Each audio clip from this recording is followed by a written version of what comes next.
Good evening, everyone. Thanks for joining us for our 21st study in the book of Isaiah. We've got a lot to cover tonight, so let's go ahead and jump right in. We're continuing to look at the next to last major section, the things that make for peace. And if you recall last time, we looked at the Lord's servant who would be diligent in redeeming his other servant, Zion, the Jewish nation, and then the spiritual people that would come out of them. So tonight we want to continue looking at the messianic themes that we focused on so much last time, where God is going to be continuing to unveil his plan to redeem Zion and thereby comforting her both later as well as for the people at that time.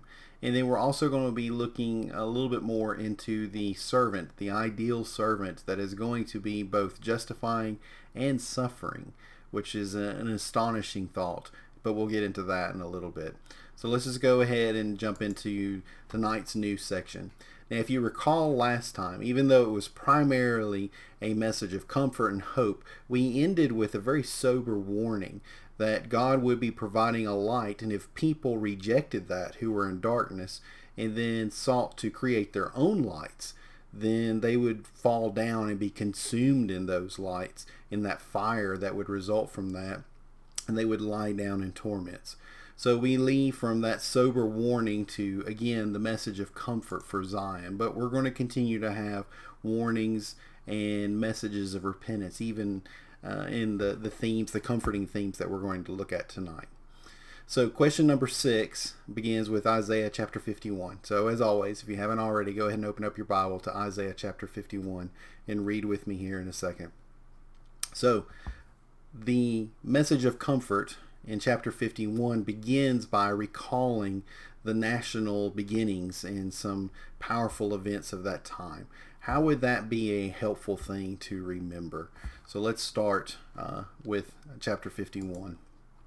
So in chapter 51, the Lord says through Isaiah, "Listen to me, you who follow after righteousness, you who seek the Lord. Look to the rock from which you were hewn, and to the hole of the pit from which you were dug. Look to Abraham your father, and to Sarah who bore you. For I called him alone, and blessed him, and increased him. For the Lord will comfort Zion. He will comfort all her waste places. He will make her wilderness like Eden, and her desert like the garden of the Lord. Joy and gladness will be found in it, thanksgiving and the voice of melody." So the beginning that they were to look to was their beginning as a people.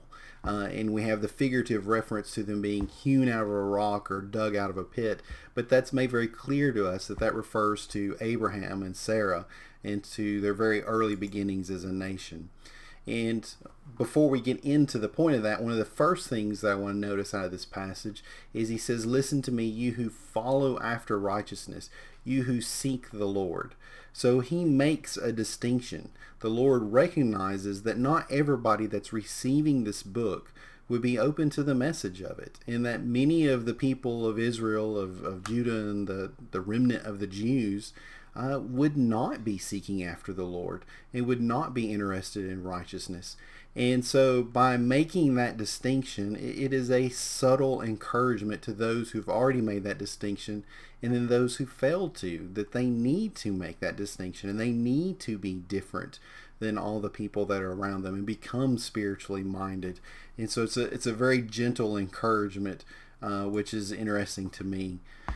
The next thing, though, back to our question, is how is this supposed to be encouraging to them? Well, remember how they started. It was one man who left everything behind, and he wandered in the wilderness. So a very tiny and insignificant, and in fact, Abraham didn't earn this. This was not something that he went and accomplished through war and establishing an empire. This is something that God did for him and blessed him. Why? Because he was faithful to the Lord's promises. And so by recalling that emphasizes what God has already done for those that were faithful and that would trust in him. So it reminds us of Genesis 15, 5 through 6, where God called Abraham out to look at the stars of the sky and said that he would make his descendants as numerous as the stars of the sky or the grains of sand on the shore. So just one person, and as we're told later, that whose body was as good as dead. But yet one child came from him and Sarah, the child of promise. And then ultimately the great nation of Israel, so many different people, so many numerous people came from him. So 18:14, we're reminded of Sarah laughing, and then the Lord saying, "What is anything too hard for the Lord?" A good reminder for the people that would have been in Babylonian captivity and wondering if they would ever go home. And from such a small remnant, how could the Lord rebuild and do anything significant? Well, if he was able to do it with Abraham and with Sarah, he would be able to do it with them as well. So 22:17 through 18 talks about blessing all the people of the earth, again from such a small start. And then Hebrews 11:8 through 12, another good passage that tells us about Abraham's faith and looking for a city whose builder and maker was God, and going out not knowing where he went. And so that example of faith would be what they would need and what they should remember, and then the greatness that came from that, what God was able to do with that. Romans 4:12 talks about Abraham being the father not just of the circumcision but also of the uncircumcision, the Gentiles who would walk after his steps. And so I think, again, that's the encouragement that's provided to them, but it's also the encouragement provided to us. And for us to pattern ourselves after this same great hero of faith, and to make sure that we trust in God in the same way that Abraham did, and look to him to save us out of all of our difficulties, but ultimately for our home in heaven, for the spiritual salvation that we need from him. All right, so remembering that choice and the blessing that he provided for Abraham and how much he prospered him, that's something that would evidently be encouraging to them. And so it reminds us and them of God's consistent character and the way that he works, and the fact that he doesn't change, and that his promises that he's made do not change, that he will fulfill those promises. All right, so these people in captivity and oppression would continue to suffer persecution. How would they do that? How would they endure that persecution if they're faithful to God and faithful to his law? And then we want to consider, what people does this apply to, and how do we know that? So looking at chapter 51, 4 through 8, he says, "Listen to me, my people, and give ear to me, O my nation, for the law will proceed from me, and I will make my justice rest as a light of the peoples. My righteousness is near. My salvation has gone forth." Notice this is that past tense, that prophetic perfect tense that we spoke about earlier, where God is mixing future actions, speaking of them in the past tense, to give assurance to the fact that they are as good as have already accomplished. "And my arms will judge the peoples. The coastlands will wait upon me, and on my arm they will trust." Well, I think this is pretty obvious that it's talking about the Messianic kingdom and this Messianic nation. And that's what it's looking forward to. How do we know that? Well, his law already had gone forth. That was something that was established with the law of Moses. Exodus 24:12, Deuteronomy 5:2, and then 33:2 all talk about the Lord coming forth and bringing the law. And then the new covenant is also built on a law as well. It is a new law. Romans 3:27 and 8:1 through 2 talk about it being a law of faith, and the law of spirit, and the law of life. And then in 1 Corinthians 9:22, Paul speaks about it as being a law towards God, a law under Christ. So it is definitely a law that's associated with this second covenant. And this is something that we've seen several times already in Isaiah, going all the way back to chapter 2, 1 through 4, about the law going forth from Jerusalem and proceeding from Zion. And then 24, 15 through 16, 41, 1 through 9, and then 42, 1 through 16, and 49, 1 through 9, all talk about the coastlands being these remote peoples. And sometimes they're referred to as giving praise to God, and then other times, if you remember, they were the ones that were in the contest with they were the makers of the idols. And so what we see by putting these passages together is that these remote people, these Gentiles who would be pagans and unbelievers for a while, many of these would become Christians and would become converted.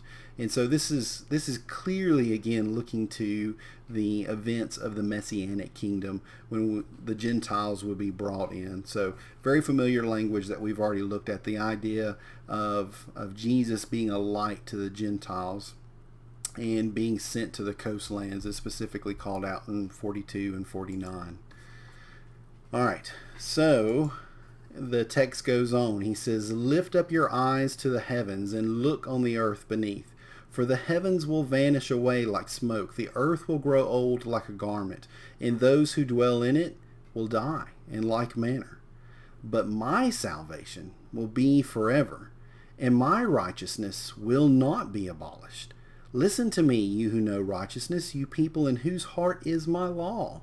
Again, just reaching down and touching ever so delicately and lovingly to that spiritual remnant that was still clinging to him. "Do not fear the reproach of men, nor be afraid of their insults. For the moth will eat them up like a garment, and the worm will eat them like wool. But my righteousness will be forever, and my salvation from generation to generation." So just a few things I want to highlight in this passage. First of all, this is one of the places where I think we see a very clear hint that the salvation that we're talking about is a spiritual salvation. This is something that would go from forever. And so the idea of it being age lasting, if you will. But also, if it's not that, then the other meaning is that even if these people die, God's salvation would continue to be extended. This would be something that would go on beyond them and doesn't quite look to the spiritual salvation of heaven and eternity with God. But I think this is one of the closest and strongest hints for an eternal salvation that we see so early in the Old Testament. So a few other points here. What is the point in the context? The main one that we want to bring out is the contrast between the things that are fading away, the things that are temporary, as we talked about last time, thinking back to 2 Corinthians 3 and 4 as well. Not focusing on the things that are temporary, but focusing on the things that are eternal. God's salvation is eternal. His power and who he is eternal. Even the things that we think of as like never moving and never going anywhere, the heavens and the earth, even they are going to go away. And so how much more the mortals, the humans that live on it. And of course the point is not to be afraid of them. They're passing away. But God is the one that we should be concerned about. His favor and standing before him is all that matters. And everything else will disappear. So it reminds us of Ezekiel 3, 8 through 11, where God told Ezekiel not to be afraid of the people in their looks, the way they would have hardened faces. And God said that he would make his head, even though they would be hard-headed, God would make Ezekiel's head like adamant stone, so that he would be even more hard-headed in accomplishing his task. And then Philippians 4 through 9, just an excellent passage about not being anxious and not worrying, but trusting in the Lord and leaning on him, and borrowing the language of his arm that would be made known and that would be revealed, and then our song about leaning on the everlasting arm. I think it's a good message for us as well and something to consider. But again, notice our theme, salvation belonging to the Lord, and here it being stressed that it would be an everlasting salvation and not something that would just go away and pass like men. And that's a theme that we're going to continue to see stressed. All right, what ancient display of strength was recalled, reminding God's people of his power and his potential to save? So what does God bring up to again remind them of his great power? We've looked at creation several times, and this one we've seen before too. So he starts by saying, "Awake, awake, put on strength. O arm of the Lord. Okay, now this is not the Lord talking. This is Isaiah or the people of the captivity that Isaiah is representing. The spirit, if you will, the attitude, the prayer and the petition of these people who are in captivity. They're calling out to the Lord. Awake, awake, put on strength, O arm of the Lord.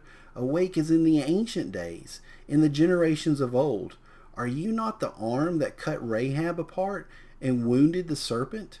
Are you not the one who dried up the sea, the waters of the great deep, that made the depths of the sea a road for the redeemed to cross over? So the ransomed of the Lord shall return and come to Zion with singing, with everlasting joy on their heads. They shall obtain joy and gladness. Sorrow and sighing shall flee away. Again, notice the great picture of joy that is going to result in praise. We see that stressed over and over through this section, that these people will be a people of great thankfulness, and there'll be gladness. And so this tells us about their conditions outside, but also the conditions of their heart, the way they're responding. So something of their character as well. What is it that it's referring to? Well, we called it Exodus 2.0 before, but again, we have another reference to the Exodus and to God bringing his people out of captivity. And it's very fitting because they are yet once again in captivity. And so there's a tremendous parallel. So it makes sense. It's very natural that we would be going back to that, learning the lessons and making comparisons from when that happened the first time.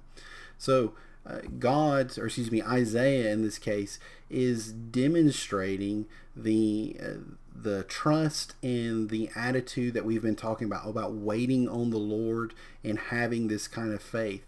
And he does that. He exercises that through prayer and calling upon him to act in that way. And this expression is not an expression of faithlessness. Actually, it's an expression of great faith.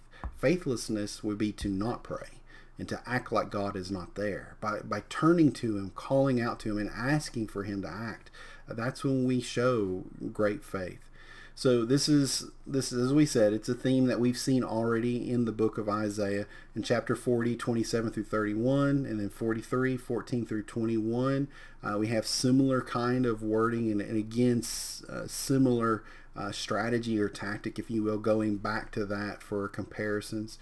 And then if you look at the events that happened in Exodus 14, 15, is a very powerful resemblance. And you see God's great power, and then you see the result, the aftermath, if you will, afterwards. You see the Egyptians and Pharaoh washing up on the shore, and then what is the reaction of Moses and the Israelites, and even Miriam and the women of the camp?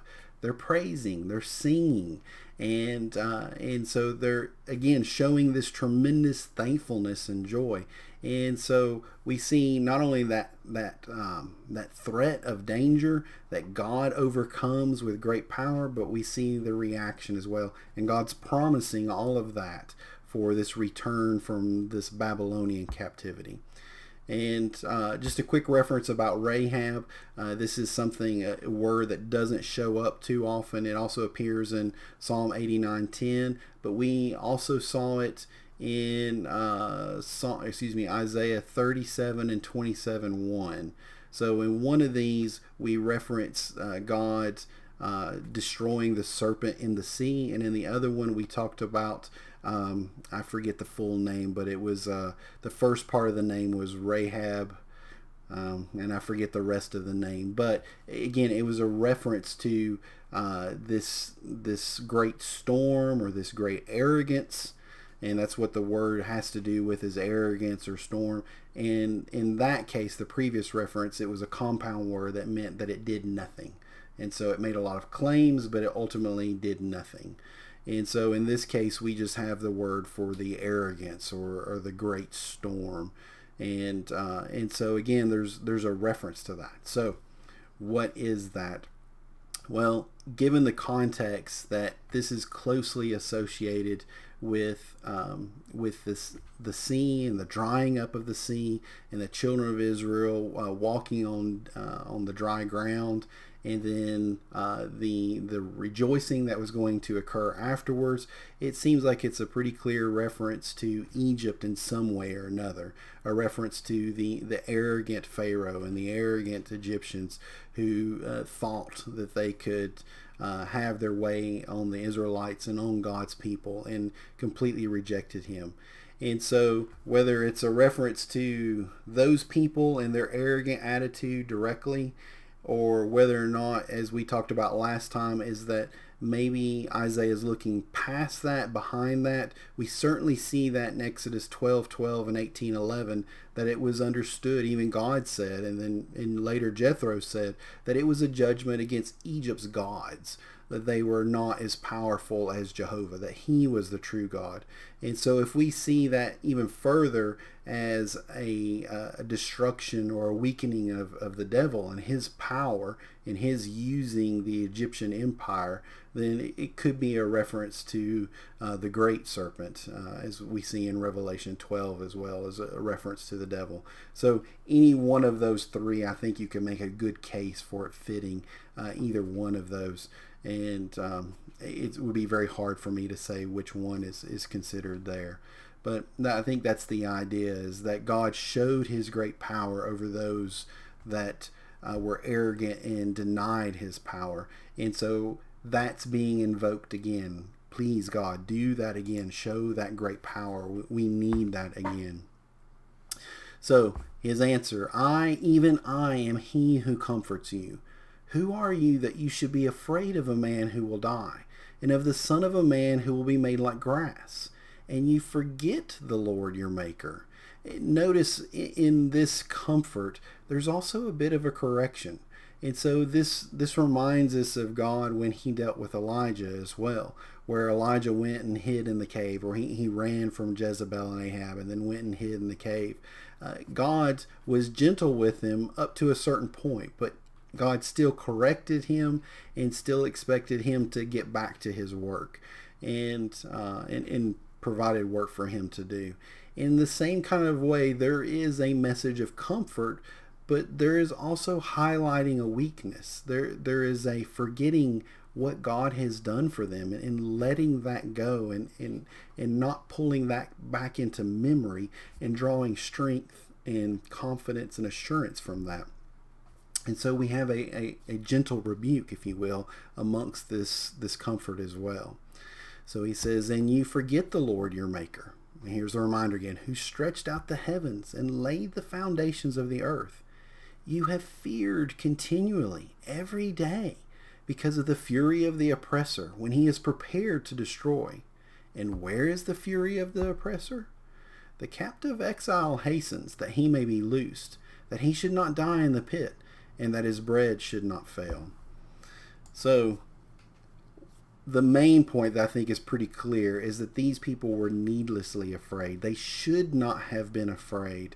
They should have not been in this state of despair and discouragement. They should have been able to remember what God has done. And so, as we said, we have this gentle reminder. And so I think he's highlighting the fact that, where are the people that you thought were going to destroy you before? How about the Assyrians? Where are they now? Well, God destroyed them overnight, at least the threat upon Jerusalem and Judah. And then what about the Egyptians? Well, then God certainly destroyed them in the Exodus as well. So there is this highlighting of this needless fear, this worry about this great thing, and then all of a sudden it's gone. There's no reason to be scared of that. And so this reminds us of several passages that we have about not being afraid of men and what they may do to us. So Matthew 6:24-34, just a general passage about not worrying, that God knows what we need, and he cares for the birds, he cares for the grass, so how much more us? And so for us not to be concerned, but to trust in him. And then Matthew 10:28-31, stronger language there, where God says not to be afraid of men who can kill, but rather you should be afraid of God, who can kill not only the body but also the spirit.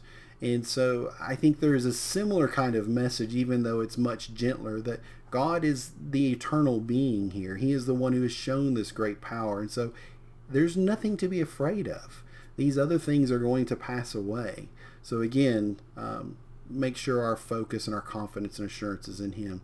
1 Peter 1:23 through 25 talks about us being redeemed by things that are not corruptible, like silver and gold. And then it also talks about men being like the grass whose glory fades away. But it's God's word that's going to stand forever. And then just lastly, 2 Corinthians 1:3 through 7, an interesting designation where Paul describes God as the God of all comfort, and who comforts them through Paul as well. And interestingly enough, the way that God comforted the people was through actually the distress of Paul. And so by Paul learning how to take comfort, then he was able to share that with others. And so an unexpected way and an unanticipated way that God helps people to be comforted. And so we'll come back to that again. So what was needed here in this case is that the people needed to actually wake up. They were the ones who needed to remember what God had done and not let that slip from their memory. All right. And he says, "But I am the Lord your God, who divided the sea, whose waves roared. The Lord of hosts is his name, and I've put my words in your mouth." So I have a little bit of difficulty in transitioning from the last verse. He talked about where are your oppressors that were, and you were prepared or ready for destruction, which didn't come. And even in the case of Babylon, the destruction was not complete. There was a remnant that was going to be saved. The nation was not completely wiped out. And so even in there is an expression of hope and of mercy and of a threat that did not fully materialize as they afraid that would have happened. So we go from that to the idea of the captive coming quickly. Now that transitioning thought could be tied kind of as the way the King James reads it. It could be set up as a contrast with what they were afraid of, is that at one point they're persecutors, they're oppressors, these ones that were going to destroy them. Now where are they? Well, as an answer to the question, they're running away themselves. They're afraid that they're going to be captives. And the King James and the New King James kind of read more that way. Whereas, and then the contrast would be, of course, then is that God doesn't run, is that he's the one who divides the sea in contrast to that. So his great power. The New American Standard and some of the other newer translations would translate in a way that give the idea that even though this oppression and persecuting force seems like it's very near and is going to be destructive and take them away, in reality, God freeing the captives is also very close and nearby, and that time is coming quickly. And then backing that up is God's great power. So both of those thoughts are certainly true. It's hard for me to say which one for sure the text is moving through, just because of the difficulty in the translation.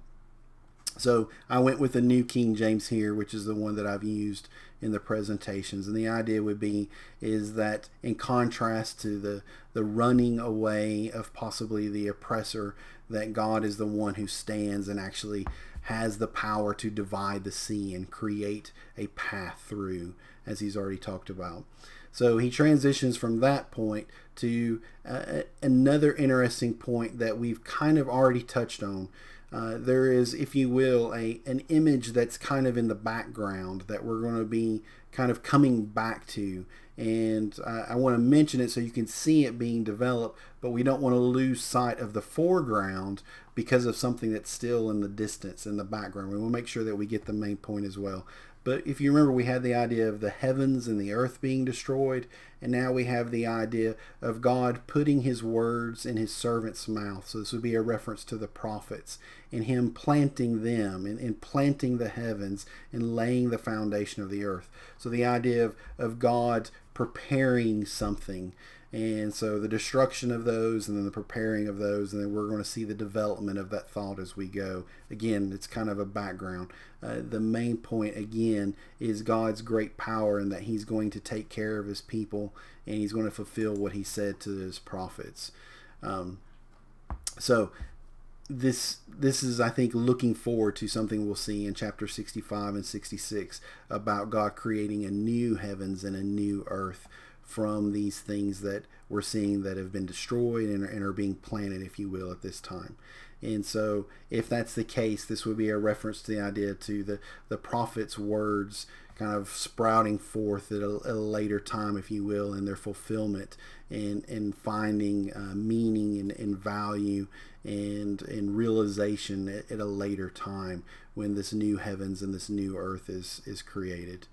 But so the God who has this great power over the heavens and over the earth, and who speaks his word, he is saying to his people, you are my people. And so he's going to claim them, he's going to take care of them.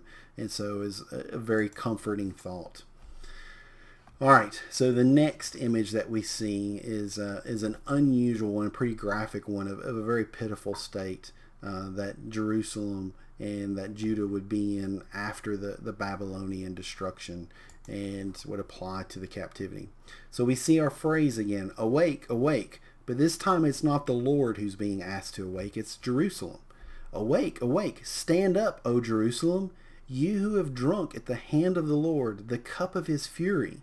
You have drunk the dregs of the cup of trembling, and drained it out. There is no one to guide her among all the sons she has brought forth. Nor is there any who takes her by the hand among all the sons she has brought up.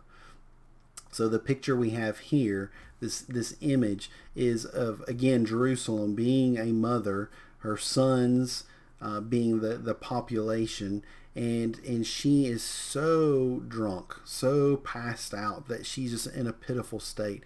And none of her sons, none of her descendants, her children, the population, is able to do anything about it. There's nobody that can help her. And so that's what's being depicted for us in this picture of a woman who is actually so drunk and that her children are not able to help. Nor is there any who takes her by the hand among all the sons she has brought up. These two things have come to you. Who will be sorry for you? The way that's worded, that could be an indictment that maybe this state is wholly justified, and that's certainly a possible meaning, but also just staying with a thought process that's already there. Is there anybody left that will feel sorry for you and that will care for you? Desolation and destruction, famine and sword. By whom will I comfort you? Your sons have fainted. They lie at the head of all the streets like an antelope in a net. They are full of the fury of the Lord, the rebuke of your God. So you see both of those pictures. This is a justified state because God's rebuke and fury has been poured out on them, and there's not anybody left. And I think the implication here is that her population is so much of it is dead. So the sons, the soldiers, maybe they were gathered at the openings of the street trying to defend the houses that were behind them, but Babylon's come through and destroyed them all. And so a very terrible picture of destruction and desolation that is symbolized to us as a woman representing the city, and her two things. One, her children not being present, not able to help because they are dead. And then also the destruction being so massive, and then the confusion, the just the loss of direction, just the swooning that would happen from that would be comparable to being drunk. However, it's not drunk with wine, it's drunk with destruction and desolation. And so this is a symbol that we see a lot throughout the scriptures. Psalm 75:8. Jeremiah is going to also use it in reference, I believe, to Jerusalem again, as well as to Babylon also. And then 49:12. And then Ezekiel 23 is also going to use it. And then it's going to be applied in Revelation 14 to Rome. And so this is a symbol that we're going to see more than once. And the idea is that she, by having to drink the dregs of it, that she's had to drain it completely. She's had to drink all of it, not just a little sip, but even to the little kernels and the little powder and stuff that's in the bottom. She's had to drink every last bit of it. And so all of God's fury and wrath has been poured out. And so it emphasizes the extensiveness of his wrath and his judgment and their destruction. So this is the cup of indignation we see so often referenced. So how does this fit into the text? Again, notice the awake, the awake. They're calling upon God to awake, but what he says is no, you're the ones who need to awake. How is your present path working out for you? How are things going? If you keep going down your current direction, where is it going to end up? You're in destruction and desolation. You have nobody to help you. This is going nowhere. You're going to be completely wiped out. And so you need to awake. You need to come back to me. You need to come back to God. And so God's responding to their prayer, the solicitation, specifically to those who have not repented and have not turned to God, that they need to repent and they need to turn back, and they need to trust in him. So there's an implied message there in that statement.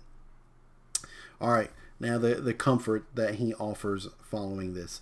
Therefore, please hear this, you afflicted and drunk, but not with wine. Thus says your Lord, the Lord and your God, who pleads the cause of his people. So this, we recall the past several chapters where there was the court scene between God and the idols and the people of the coastland. And here we have God again kind of conjuring up that same idea, that same picture. But in this case, he is defending his people. He's pleading their cause and seeking to save them and redeem them. He says, see, I have taken out of your hand the cup of trembling. I like that picture. I think it's very graphic. The idea of the trembling, whether it's the trembling from the fear of having to drink all of this, or just the trembling from the so drunk. Either way, it paints a very extreme picture. And God's going to remove that cup of trembling, the dregs of the cup of my fury. You shall no longer drink it, but I will put it into the hand of those who afflict you, who have said to you, lie down, that we may walk over you. And you have laid your body like the ground, and as the street for those who walk over. This is an incredible picture of the terrible oppression and slavery that Babylonian captivity must have been. I think we're familiar with the passage from Jeremiah where he tells them they're going to be there for a while, so go ahead, make houses, build houses, marry. I think he may reference like also planting gardens. And so we almost have the picture of kind of like what the king of Assyria said, oh, I'm just going to take you away to another land. It's just like this land, just as good as this one, and you'll be fine there. And sometimes we almost have the picture that Babylonian captivity may have been that way.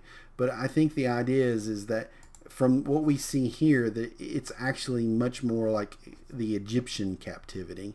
And we'll talk about that a little bit more later. But the point is here that God is emphasizing is that there is going to be a role reversal. This great drunkenness of desolation and the despair and the confusion associated with that is going to be taken out of their hand and given to someone else. So Babylon's turn, if you will, at the cup would be coming, and they would be drinking it soon, and Israel, Judah would be freed from their captivity. So Jeremiah 25:26, and then 50:29 through 30, and then 51:7 through 58 all talk about Babylon having to drink this cup as well. So this is something that would be coming upon all of them. And then Revelation 13:10 has an interesting wording in this context, or this context of thought, where he says that in essence, those that live by the sword would die by the sword, and this is the patience of the saints. And so the idea being is that whether we're talking about Babylon or Assyria, or whether we're talking about Rome, when we have carnal people who live by destruction and robbery, and they live by the sword, well, that is their God and that is their hope, and they will have no more power than that. So sooner or later, their turn will come, and they will be destroyed by that. It's a pitiful picture of having essentially no God that they can look to or trust to, and being left to themselves and their own devices, and that ultimately failing on them and not being able to sustain them. And so their turn would come, and God would make sure of that. So just a comment here, we could have been making this at any point, but Isaiah, as we're going through this section of the book, is so much about parallels. And in fact, in this section, oftentimes we have application that would have been available or could have been made to the people who were suffering in Babylonian captivity. It would have been encouragement to them and hope for them as they looked for a restoration, a going back, escaping from that captivity, and then going home. And it's so easy. And in fact, many places Isaiah seems to almost effortlessly move back and forth between that application and looking towards the Messianic kingdom, and looking to salvation from sin and freedom from the dominion of sin and of death. And so these spiritual themes, and we know that that's included because there's so many quotations of these passages in the New Testament as well. So thinking about this as we look at all of these different passages, as you think about the obvious immediate application to the people in Babylonian captivity, think about how it applies to us in our captivity to sin and being freed from sin and having the hope of salvation and even an eternal home in heaven. I think there's very powerful parallels that we can make as we go through this. All right, so we have the last of our awake statements. Remember, the first one was addressed to God, asking him to do something, and God says, no, you need to do something. You're the one that needs to awake. And then I think the progression is here is those people having awaked or having awoken are now being asked to wake up and realize that the destruction, the desolation, and the captivity has come to an end. And now glory and liberation is in front of them. He says, awake, awake, put on your strength, O Zion, put on your beautiful garments, O Jerusalem, the holy city. For the uncircumcised and the unclean shall no longer come to you. Shake yourself from the dust. Arise, sit down, O Jerusalem. Loose yourself from the bonds of your neck, O captive daughter of Zion. Remember, before we looked at Babylon was going to come from her throne in her exalted place, and she was going to sit down in the dust. And we read in Lamentations about the elders of the people and the virgins of Jerusalem sitting in the dust. And here they've been elevated to this position of glory and beauty. And so they are called to come out of this despair and this captivity in which, this darkness in which they are. So we have definitely a progression as we move through these three statements to awake.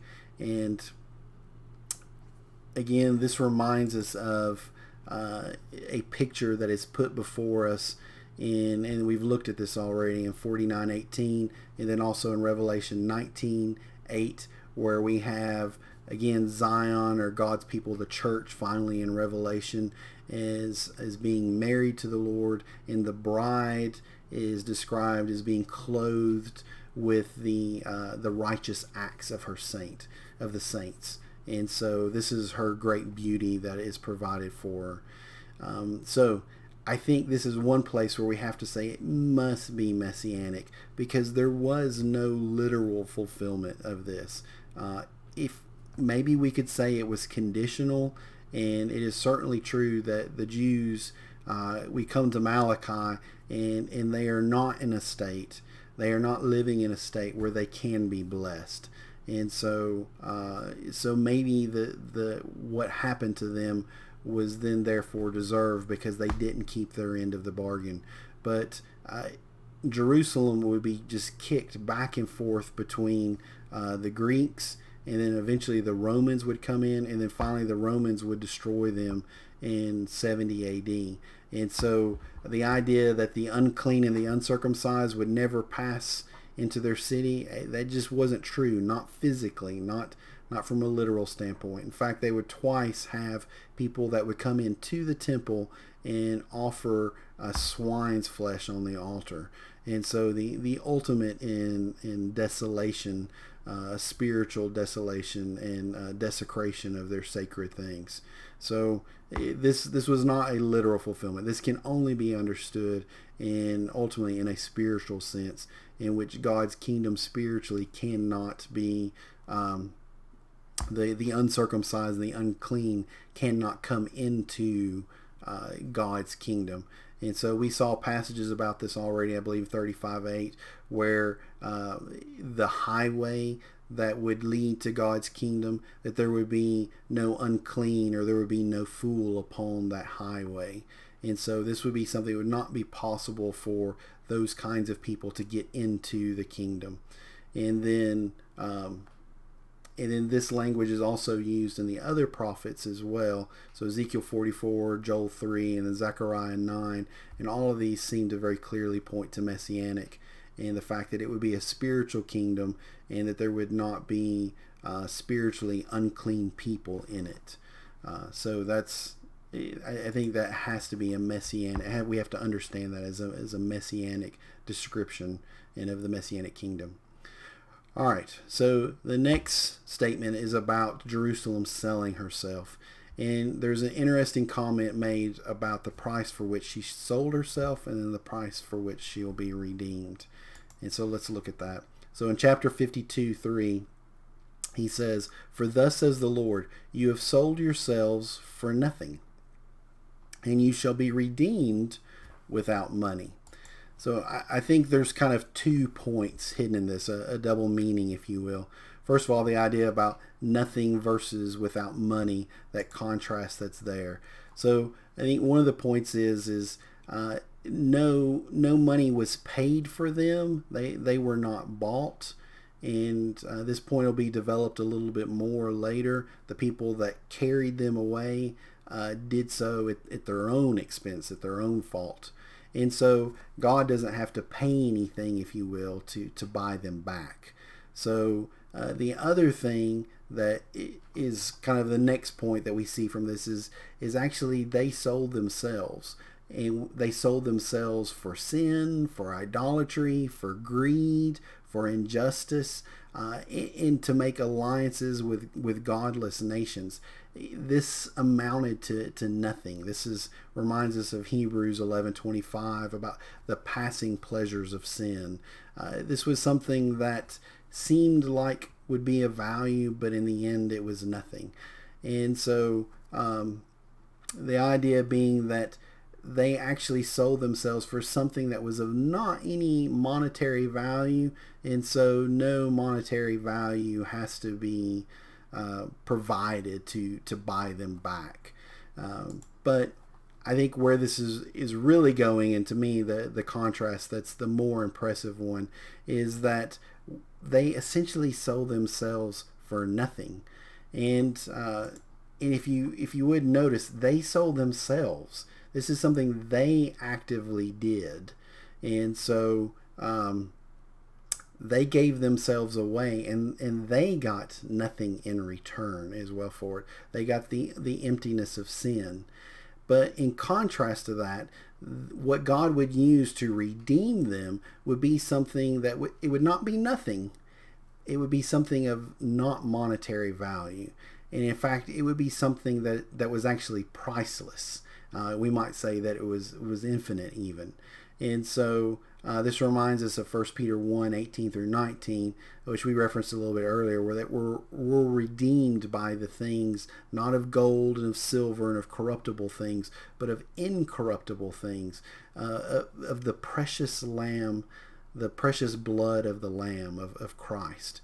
And so that's what God would use to redeem them by. And I think there is an allusion to the fact that it wasn't nothing, that it was actually something that was of infinite value, but it was not gold or silver or anything like that. It would have been something of a completely different nature. All right, so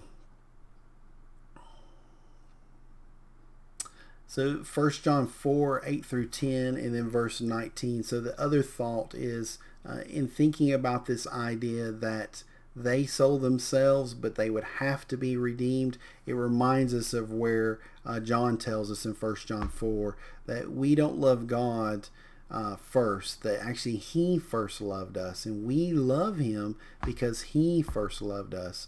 And so the idea of God actively going after us to redeem us and to buy us back, I think you also see that picture here as well, which again is the point of 1 John, is that should cause us to love Him, to reciprocate that love and feel a sense of tenderness and thankfulness and gratitude for what He's done for us. And in such it should be evoking the same emotion and the same devotion from them as well. All right, in contrast to that, kind of surprisingly so, we read about God's name being blasphemed continually while the Jews were in captivity. And there's something in the wording that's a bit strange that makes us ask, who was it that was blaspheming the Lord? So let's read the text. So in 52, 4-6, it says, "For thus says the Lord, my people went down at first into Egypt to dwell there. Then the Assyrian oppressed them without cause. Now therefore, what have I here?" So this goes back into the last passage that we were just looking at. When Israel went into Egypt, they went down there voluntarily, actually being invited by the Pharaoh at the time. And a later Pharaoh turned on them and put them into captivity. And so they were unfairly oppressed. There was no cause or justification for that. And when we come to Assyria, if you remember when we looked at earlier in Isaiah, that even though God was using them as a rod, that their heart was not so. That they looked at the world as a nest, that they had found all of the eggs and they were going to take all of them and nobody was going to stop them. So it was purely selfish conquest and ambition that was driving the king of Assyria. And he had no justification of his own or cause to come into Jerusalem. In fact, he saw them just as any other nation that he had already conquered and plundered. And so in both of these cases, these nations had unfairly oppressed them and without cause or justification. And so God would not need cause or justification to redeem them. He would not owe them anything. So again, we have the third case of that, where he says, "Now what have I here, says the Lord, that my people are taken away for nothing? Those who rule over them make them wail, says the Lord, and my name is blasphemed continually every day. Therefore, my people shall know my name. Therefore, they shall know in that day that I am he who speaks. Behold, it is I." So when would they know that? They would know that when he acts. But notice who is the people that need to learn and that need to know. The implication being that they were the ones who were actually doing the blaspheming. That they were the ones, as we think back to, or think ahead actually, to Revelation, where these plagues would come upon the people, and it says that they were severe and that they did not repent and that they blasphemed because the plagues were great. We seem to have the same human reaction in this case, that because the oppression of this captivity was so severe, that many of the Jews actually, instead of repenting and softening and letting the sorrow of their conditions soften their heart and cause them to look at the Lord, they actually just hardened in their heart and actually just blasphemed the Lord, and I would assume accused him, blamed him, charged him with a lack of power, a lack of caring, but in some way or another, they blasphemed him in association with their circumstances. And so Ezekiel 36, 20 through 23 is another passage that talks about them, the Jews, blaspheming the Lord. And then in Romans 2:24 actually quotes from this passage here in Isaiah, and again attributes it to Jews, so that even of the time of Paul, this was still something, because of either what they were saying or what they were doing, was still a source of blasphemy against the Lord. And lastly, it reminds us of 2 Samuel 12:14. It may not be that they were necessarily saying blasphemy. It may have been the way that they were behaving.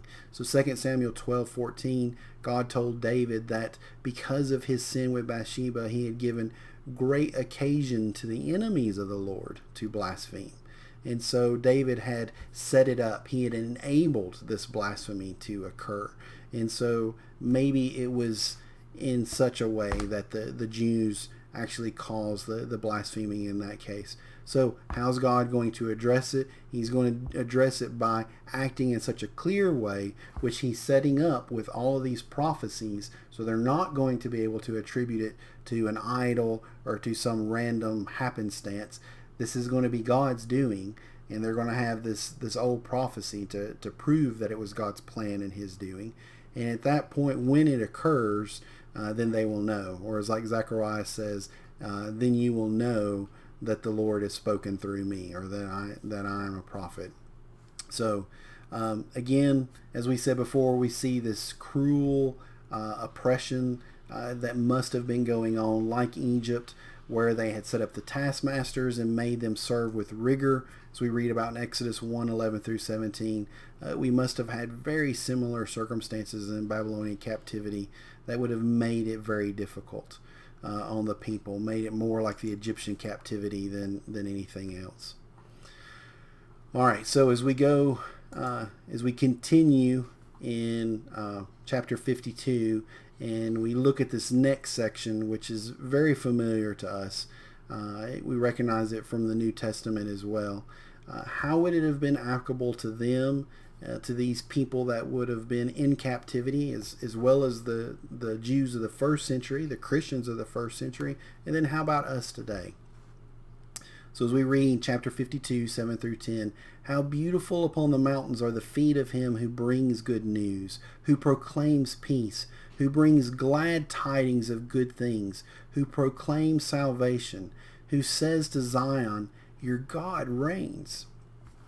And that's a key thought in this, because central to what we've been talking about is whether or not people actually recognize God, or whether they blasphemed God, whether they had given up and they had gone into despair. And so the idea that God reigns, that not only does he exist, but he's watching and he is ruling, would have been the thing that they really wanted to hear and that they needed to hear. And so that would have gone down to the deepest parts of their soul to fed them and provided them what they needed to hear. So your God reigns. Your watchmen shall lift up their voices. With their voices they shall sing together, for they shall see eye to eye when the Lord brings back Zion. So the idea being is they'll see it with their own eyes, and they'll even see the messengers themselves. Break forth into joy, sing together, you waste places of Jerusalem. For the Lord has comforted his people. He has redeemed Jerusalem. The Lord has made bare his holy arm in the eyes of all the nations, and all the ends of the earth shall see the salvation of our God. So, how would it have applied to them? Well, it would have been, again, we seeing God speaking in the past tense. This is something that's as good as done. And so knowing that this is where things were going would have provided comfort and some hope to them, that even if they didn't live to see it, this is where their people were going, and they could die in satisfaction, knowing that God was going to succeed. He was going to be victorious, and it was just simply a matter of time for his plan to be completely rolled out and put into play. And so they could have been at peace, and they could have had hope, and they could have had confidence, even if they didn't live to see it with their own eyes. And so knowing that would have been tremendous. But certainly for the people who lived to see the freedom from Babylonian captivity, and then the Jews, think about those that saw Jesus at the temple, Simon, and then Anna, I believe was the woman's name, who had been looking for the Messiah and were so excited. And we have their songs, if you will, in Luke, where they lift up the baby and praise him. So both for the Lord and John. I think I'm actually confusing those two stories in that case. But those were special circumstances they were looking forward to, and they were so excited to see.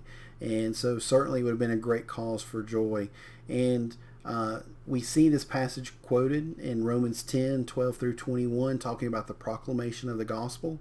And so we know that it was implied with that. And then we again see this being fulfilled in Acts 13:42 through 48, as they're going and preaching to people, even to the Gentiles, and where the Jews reject it, but when the Gentiles hear that this message is extended to them, to the coastlands, if you will, this light to the Gentiles, then they rejoice. And so over and over again, there's opportunity as more bits and pieces of this great message is revealed, and different forms of captivity are released, and people are freed, and they enjoy that salvation. Then they have this great joy and this great happiness that is pictured for us here today.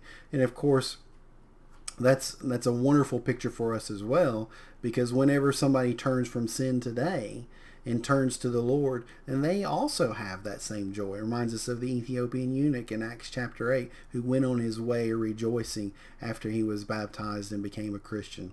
So a beautiful picture that is put for us here today, and something that we can hold on to, that we can remember, because so many of the trials and temptations that we face are all subtle challenges, questioning, does your God really reign? Is he really in control? Does he really know? Does he really care?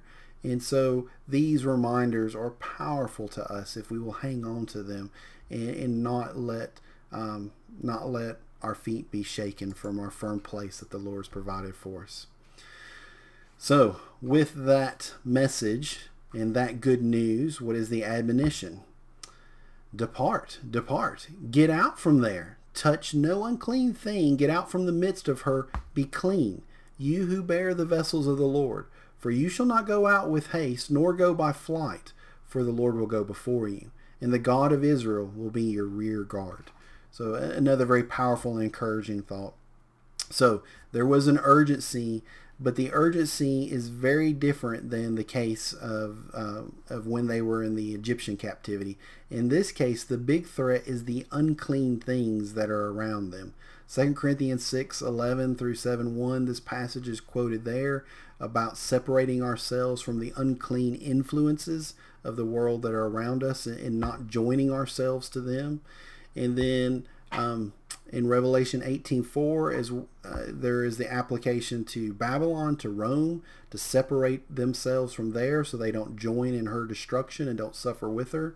And then Zechariah 2:6 through 7, similar statement about coming out, that one specifically coming out of literal Babylon and Babylonian captivity. And then we see actually in the time when the people came back from the Babylonian captivity in the book of Ezra, that when we get to 6:21, that as well as 1:7 through 11 as well, that the priests had to cleanse themselves and prepare themselves so that they could go back. And so I think the idea of the vessels, the people who bear the vessels, is probably a reference and instruction to the priests to prepare themselves to return to worship. And then the other piece of it, as far as, again, getting back to the danger, in Ezra 9:2, he complains that the people had mixed themselves, the holy seed, with the pagans, and that the children spoke half the language of Ashdod. And so what was happening and what the danger was is not from an ethnic standpoint, but from a spiritual standpoint, they were becoming like all the nations that were around them. They were integrating with the nations that are around them, and their unique spiritual identity was being lost.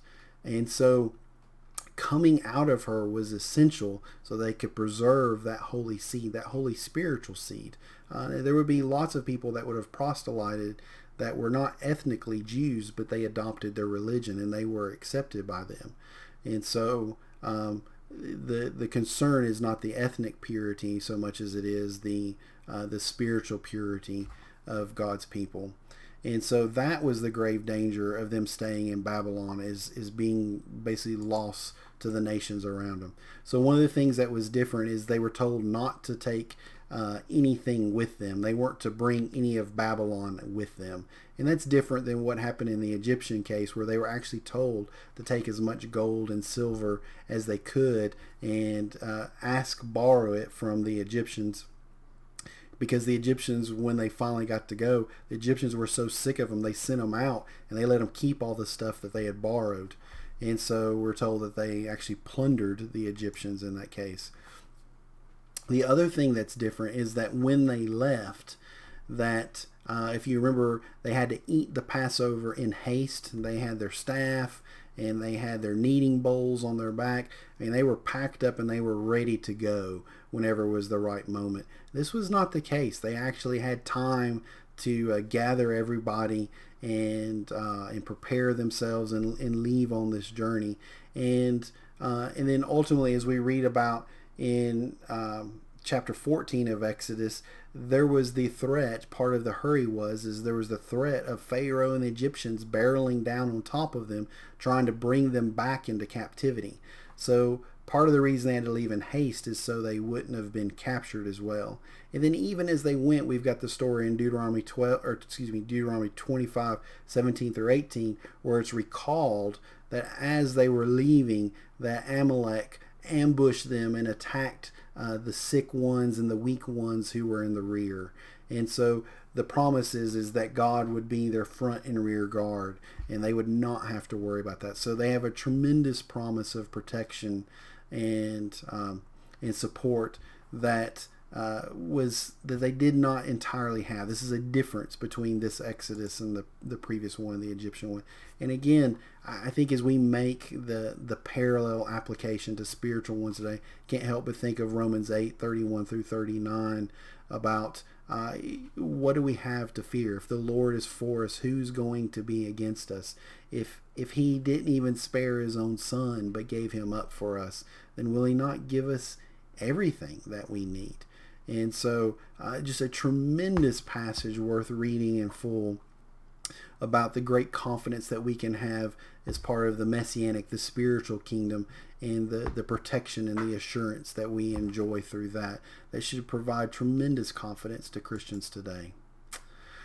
All right, so with that finishing up, we transition into another section. This is actually the fourth of what is often called the servant songs. So this is the fourth of the servant songs or poems about the Messiah, about Jesus.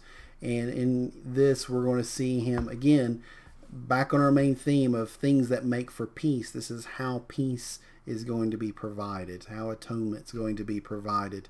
But we're also going to see him suffering, which is a tremendous shock as well.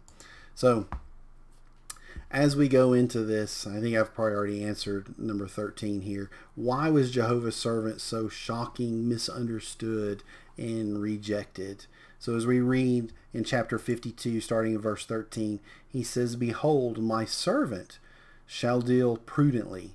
He shall be exalted and extolled and be very high." So in this case, we're actually starting at the back end of what happened to Jesus. How did he end up? Well, we see this progression: exalted, extolled, very high. And so this three-step exaltation. But it didn't start that way. And so now we're going to walk it backwards. So he says, "Just as many were astonished at you, so his visage was marred more than any man, and his form more than the sons of men. So shall he sprinkle many nations. Kings shall shut their mouths at him. For what had not been told them, they shall see. and what they had not heard they shall consider. Who has believed our report? And to whom has the arm of the Lord been revealed? So, ultimately, he would be exalted, and he dealt prudently. So this was something that was very deserved. But he was not always treated that way. In fact, he was very badly mistreated, very badly misunderstood. Kings didn't recognize who he was. People did not understand who he was. And the idea that he would sprinkle many nations, translations differ. Some of them use startle, and that seems to fit better with the context, because the idea is that everything about him was a surprise. It was startling. Certainly it was true, and we could use the word sprinkle, because that's a technical term referring to the blood atonement that was provided by Christ. So it reminds us of Hebrews 9 and 10 and the references to sprinkling there. But that seems out of place with the fact that it's so unexpected on both sides of that sentence. So startling seems to fit there a little bit better. So ultimately he would be exalted, but he would be badly mistreated at first. And this idea of kings shutting their mouth at him, of course we think of Herod, we think of Pilate before him marveling that he wouldn't speak for himself, and that he wouldn't appeal to him for help, and that he just let this happen to him. And then in Acts 24 through 26, we have all of Paul's defenses before Festus and Felix and Agrippa, and then those people just kind of dumbfounded at the gospel message that was being preached to them. And so we see that kind of shock playing out both in Jesus' life as well as the story is recounted over and over again. And then Daniel 7 is a beautiful symbolic picture of Jesus ascending to heaven from heaven's point of view. And so we see that great glory there, as well as in Revelation 5 as well, with the ascension that's described there. So sitting at the right hand of the Lord after his ascension. So that is that great place that he came to. But first there was the tremendous marring of his visage, and him being so badly beaten and mistreated. And so chapter 53 is going to walk through those events in more detail, but in chronological order. It's going to go through instead of backing into it, it's going to talk about him being mistreated and then slowly working up to his exaltation. So so many things that we could say about this, but one of the first things that I want to point out is that we're very familiar with this passage from coming at it from sermons, or maybe from talks at the Lord's Supper, but I hope that this passage will become so much more meaningful to you and so much richer now that we have it in the context of Isaiah 1 through 51. We have all of Isaiah leading up to this, and there is a reason why he's brought up at this point, and I've got it highlighted in blue here. He says, just as many were astonished at you, so his visage was marred. God's making a parallel. He is making a lesson to his servants and making a parallel and lifting Jesus up as a standard of a servant and somebody that we should look to. Again, keep in mind, who are we talking to? We're talking to Jews in captivity who are suffering, they're despairing, they're about to give up, they've forgotten God's great power. And what does God do now? He's providing them comfort, but now he gives them an example. And he says, I have another servant, this great servant. He is prudent and he is exalted, but it wasn't always that way for him. He had to suffer. He had to suffer terribly so. And so that becomes a powerful point for the Jews as this is being laid out for them.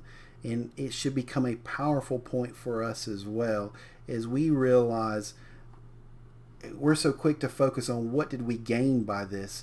But I would like for us to think about it as we're going through it with this context behind us. of what standard does he set for us as a servant of God. If we're going to serve God, what does God expect of us? What is his ideal servant done for us? And certainly what he has done for us is going to add to the motivation for wanting to do that as well. But I want to identify the standard that's being set for us. So it reminds us of 1 Peter 2:21 through 25, who were told that he suffered in this way and that we should follow in his steps. So it is supposed to be an example, and I think that is the primary point as we come into this context, is that this is our example of the way his servants are supposed to behave. All right, so the next thing is the incredible, shocking nature of the salvation. We saw before his arm would be revealed, but it's apparent that it was revealed in a way that not everybody would realize or accept, that it would be difficult for them to believe. And the reason is because of how much he would suffer and how much destruction, if you will, that he would have to endure. And then realizing that it's God's servant and ultimately that it's God's son, that he's divine, it is just astonishing. We can sympathize with these kings with their mouths hanging open.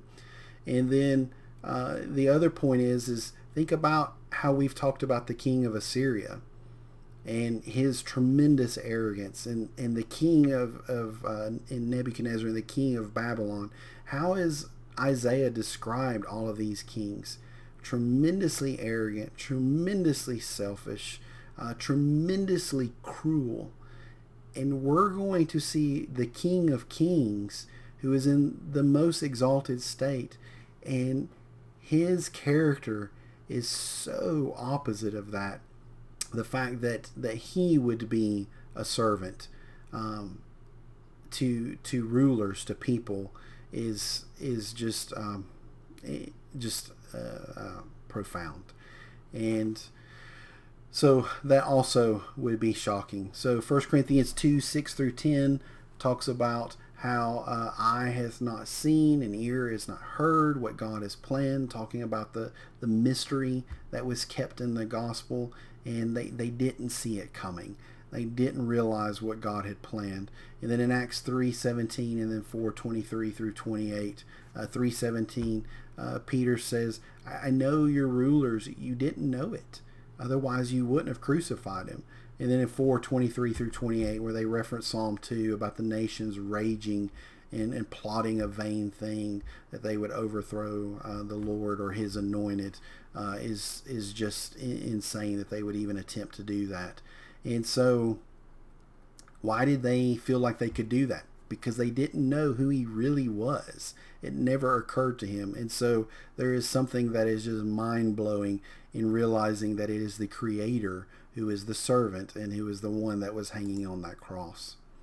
And as a consequence of that, even though the arm had been revealed to everybody, not everybody would believe the report.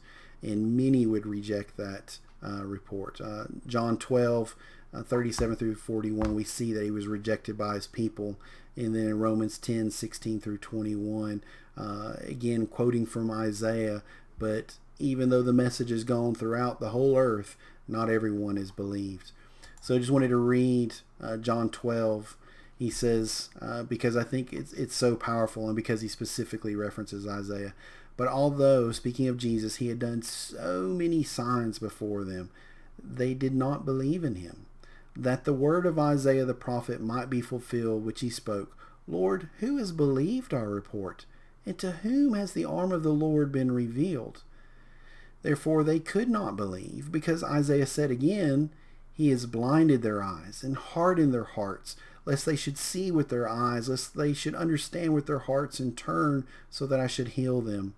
These things Isaiah said when he saw his glory and spoke of him. So very clearly we're talking about Jesus in this section. So as we continue through the text, he says, continuing in 52:13, for he shall grow up Actually this is in 53 now. For he shall grow up before him as a tender plant, and as a root out of dry ground. He has no form or comeliness, and when we see him, there is no beauty that we should desire him.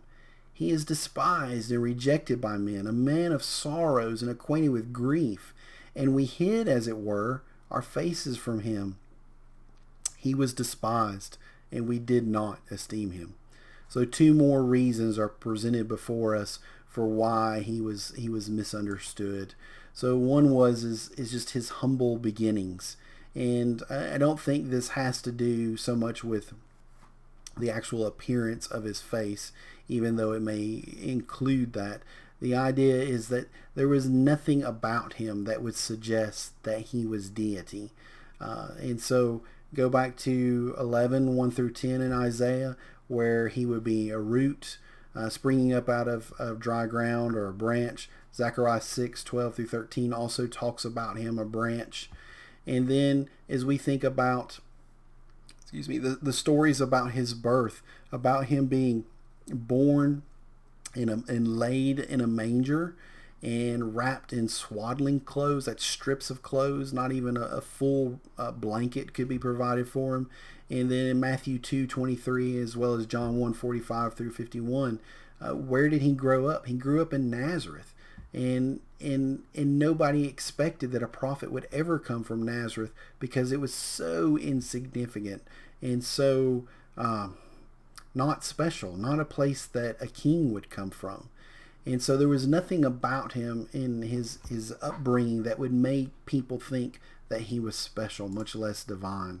But yet he was still being watched, and God was still keeping an eye on him, if you will. So he grew up before him as a tender plant. God was still taking care of him. And so the idea from Psalm 91:12 that the devil would actually quote that he would have his angels there to protect him, lest he even dash his foot against a stone. And then in John 8:29, where he talks about God always being with him. And so even though he had these humble beginnings, still God was constantly with him and taking care of him. And the second reason why he was it was so shocking, and why people didn't recognize him for who he was, it was again back to the idea of him being marred, and as a consequence, no one thought he was of any value. No one esteemed him. And he says that we hid our faces from him. And so it was like people couldn't even bear to look, and they couldn't even watch to see what was happening to him. And so it reminds me of the confidence that Paul expressed in 2 Timothy 4:16 through 18, where he says at his defense that nobody stood with him, that everybody fled. He says, but the Lord was with him, and the Lord strengthened him and took care of him. And then but who did the Lord have? Well, we know from Psalm 22:19 through 24 that even though other people thought that and assumed that he did not have the Father's support, that the Father did hear him. And we'll talk about that a little bit more. So he was completely misunderstood and assumed to be just completely rejected and smitten by God, as we'll see. So in 53:4-6, he says, surely he has borne our griefs and carried our sorrows, yet we esteemed him stricken, smitten by God, and afflicted. But he was wounded for our transgressions. He was bruised for our iniquities. The chastisement for our peace was upon him, and by his stripes we are healed. All we like sheep have gone astray. We have turned every one to his own way, and the Lord has laid on him the iniquity of us all. So tremendous irony that the very people that assumed that he was the worst offender, kind of reminds us of Job's friends who assumed that Job must have done something terribly wrong for God to afflict him in this way. In a very similar way, that it seems the people assumed that Jesus was smitten by God because of these terrible things that had happened to him. So he must have been the worst offender. Wherever Jesus went, he seemed like he was good at getting enemies and people who did not understand him John 7:1 and Matthew 13:57 talk about John 7 talks about him not being able to go up to the feast because the priests and the Pharisees were looking to kill him. And then in Matthew 13:57, he wasn't even accepted in his own hometown of Nazareth. And in fact, in Luke 4:16 through 29, in that account, they actually try to kill him by throwing him over a cliff. But he passes through their midst, and they're not able to do that. And then finally, even his own family did not understand him ultimately, at least leading up to the crucifixion. His brothers taunted him in John 7:5 about going up to the feast, and because they didn't believe in him. So he was misunderstood by so many of the people that were around him at so many different levels. And so the great irony is that whether it's these people who misunderstood him or the people that were actually crucifying him, these people that despised him and mistreated him, these were the very people that he died for. Romans 5:6-10 talks about God loving us while we were still enemies with him, and that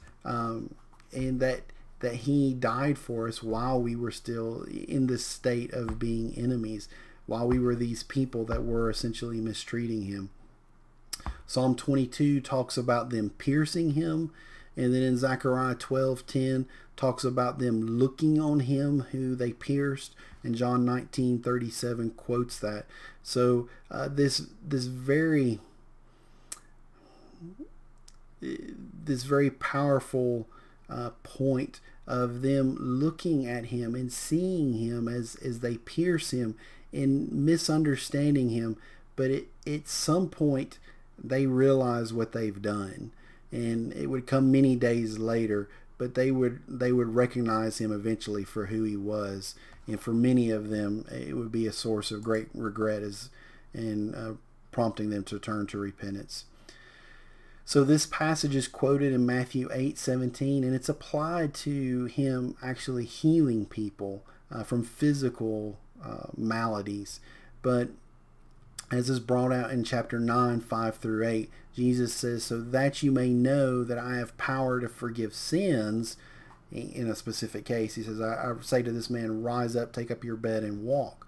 So these miracles, these healings, these great extension of power by which he used his power to heal people and help people physically, it was but a symbol and a sign of the fact that he had spiritual power to save us from the most deadly disease of all, from sin, and to bring us spiritual salvation. And so we see this great bearing of our burdens and taking care of our sorrows. And then also, as far as dealing with our griefs, it's powerful to me to see him in John 11:33-43, being moved with compassion as he's dealing with the sisters of Lazarus, and then him standing before the tomb and groaning within himself. And we're told that Jesus wept at that point. And then we see him also, as we saw before in Luke 19, as he wept over the city of Jerusalem.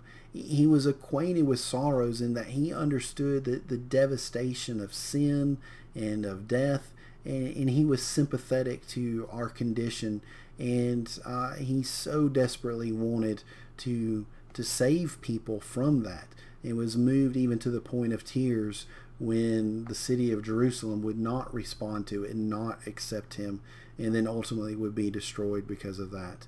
So well acquainted with sorrows and with griefs, and at a level of love and sympathy that is hard for us to even imagine. So the other thing that's interesting to note in this passage, he says that we like sheep have gone away. So again, just emphasizing that everybody has turned aside to their own way. And so it reminds us of so many passages. Romans 3:23, all have sinned and fallen short of the glory of God.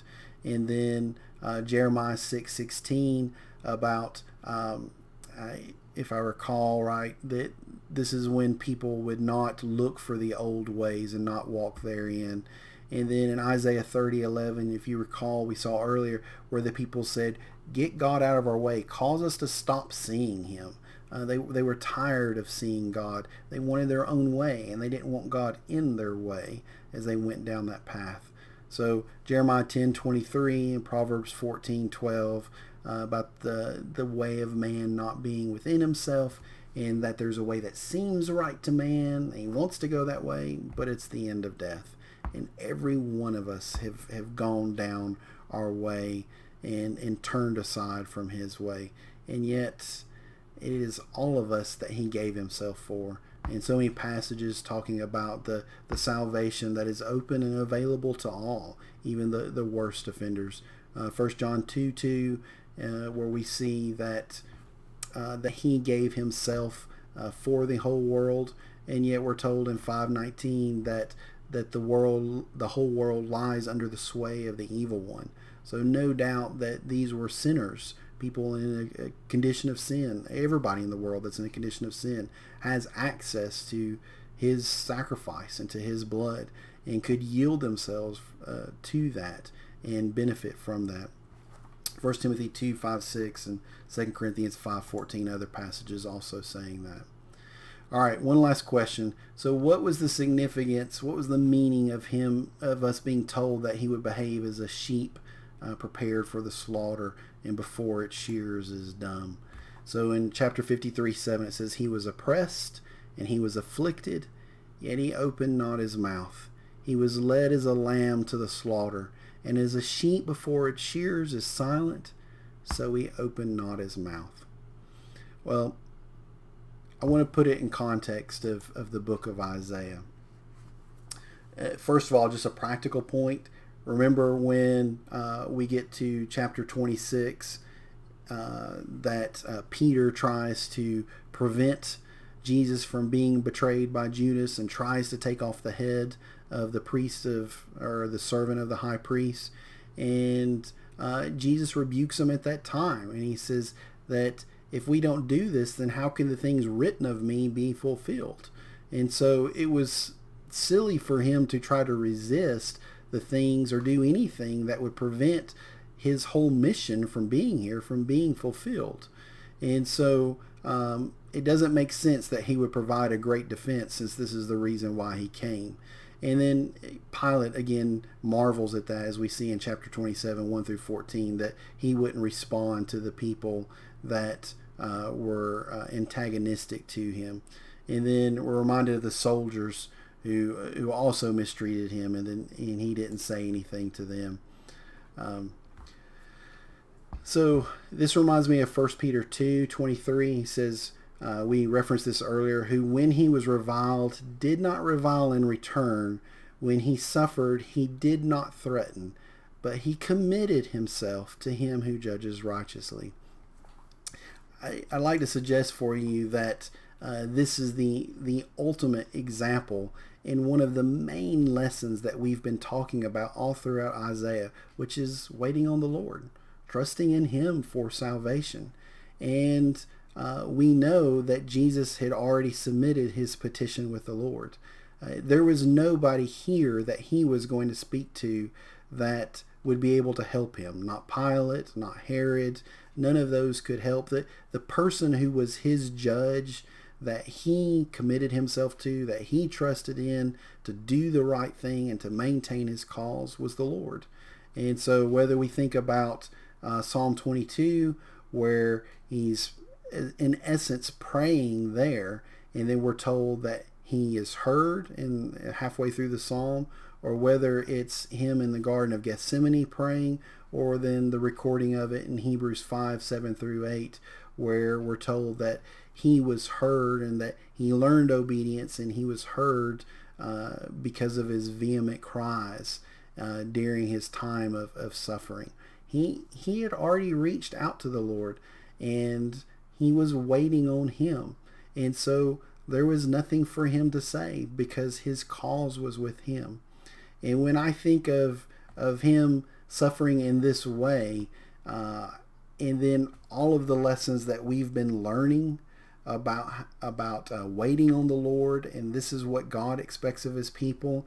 And then when I see Jesus doing that, when it's the person who is the last person in the world who should do that, if there was ever a cause for somebody to be upset because they were being mistreated or because their case wasn't being dealt with immediately by God in the way that they thought it should be, and that he was willing to wait on the Lord even to death, then what complaint do I have? How can I be upset about anything, any mistreatment that comes to me? I'm not perfect. I can't make the case of innocence that the Lord could make. And I certainly don't have the nature to deserve it that way either. And I certainly don't suffer like he did. And so much less is the suffering and so much more is the worthiness of me suffering compared to what the Lord went through. And yet, if he did that and if he waited on the Lord, then who am I to complain? So a tremendous example for us, but also for the Jews who were in Babylonian captivity, to look to this other servant of the Lord and how he waited. And if he was expected to wait, and if he was going to wait, then they would have to learn to wait. And I have to learn to wait as well. Well, that concludes our study for tonight. So I'll just end by being sad that we're ending at the middle of this very powerful passage and wishing that we had more time to go on. But I thank you for your great patience and your attention as we've gone through this.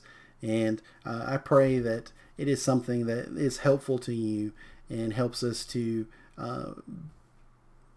get closer to God, move closer to him, and learn to trust him more and learn to wait on him more as his great servant, as his son, as our God has done. Well, thank you all for your time, and hope you all have a good night. God bless.